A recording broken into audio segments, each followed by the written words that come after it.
আচ্ছা, আমি এখন কোথায় আছি? এখন কোথায় আছে? কাদের সামনে আছি? জার্নালিস্টদের সাথে আছি, জার্নালিস্টদের সামনে আছি ভাইয়া। আমরা বর্তমানে থাকি আসলে, কারণ আমি সবসময় বর্তমানটাকে বেশি প্রায়োরিটি দেই। ভবিষ্যৎ নিয়ে আমরা কেউ কিছু বলতে পারি না, কারণ আমি আপনাদের মানুষ। আমি সবসময় আপনাদের কাছাকাছি থেকেছি, আপনাদের পাশে থেকে আপনাদেরকে ভালোবেসে আপনাদের সাপোর্ট নিয়ে কাজ করেছি।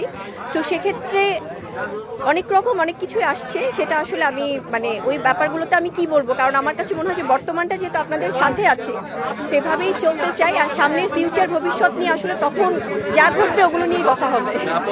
একটা সিনেমার প্রযোজক বললো যে আপনি নাকি আপনার বিরুদ্ধে নিচ্ছেন এবং কাজ করবেন না, শিডিউল পাওয়া যাবে না। আল্লাহ আল্লাহ, একদমই না ভাইয়া, কারণ আপনারা আমার পরিবার, আমার সাংবাদিক ভাই বোনেরা, আমার এই ফিল্ম ইন্ডাস্ট্রি, আমার সমস্ত পরিচালক প্রযোজক সবার প্রতি আমার সেই দায়িত্বশীল ব্যাপারটা আমার আছে এবং আমি রাখতে চাই। সো কোনো কাজকে হ্যাম্পার করে আমি কখনো কোনো কিছু করিনি, করবো না, এবং আমি আপনাদেরই মানুষ, আপনাদেরই পরিবার, আমি আছি এবং থাকবো। এই জন্য আমি একটু আগেই বলছিলাম ভাইয়া যে আমরা বর্তমানটা নিয়ে বাঁচি। বর্তমানে আমি যেহেতু আপনাদের মাঝে আছি, আপনাদের সাথে আছি, সো এটা নিয়ে থাকি। অনেক গুঞ্জন, অনেক রকম অনেক কিছু আসছে, যেটা হয়তো বা সময়ের সাথে সাথে আপনারাই জানবেন, আপনারাই বলবেন যে আপু এমনটা শুনেছিলাম, এমনটা তো না, আবার এমনটা হয়েছিল, ওটা তো মিলেছে। সো ওগুলো হবে কিভাবে, সময়ের সাথে সাথে সবকিছু ক্লিয়ার হয়ে যাবে ইনশাআল্লাহ। আর এই ব্যাপারগুলো নিয়ে এতবার আমি কথা বলেছি, আপনাদের নিজেদেরই বিরক্ত লাগবে যে আর চাই না এই topic. So thank you so much. নতুন করে প্রশ্ন তৈরি হয় আসলে।